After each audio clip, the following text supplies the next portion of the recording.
সাধারণত দোআঁশ ও বেলে দোআঁশ মাটিতে কাপাস তুলা ভালো জন্মায়। বাংলাদেশের যশোর, ঝিনাইদহ, চুয়াডাঙ্গা, কুষ্টিয়া জেলার সীমান্তবর্তী অঞ্চলগুলো তুলা চাষের সবচেয়ে উপযোগী এলাকা। তবে পাবনা জেলার কয়েকটি উপজেলায় এই তুলা চাষ হচ্ছে।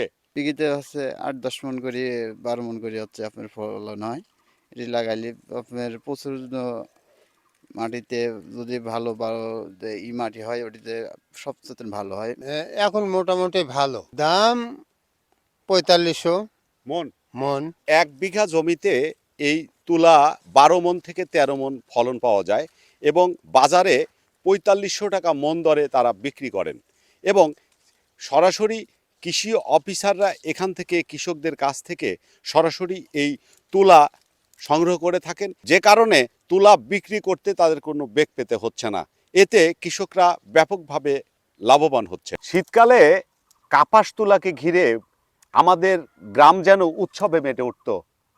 গরিব চাষিরা বাঁচত হাঁপ ছেড়ে। মানুষের দুঃখ দুর্দশা অনেকটাই প্রশমিত করে দিত তুলা নামের এই ফসল।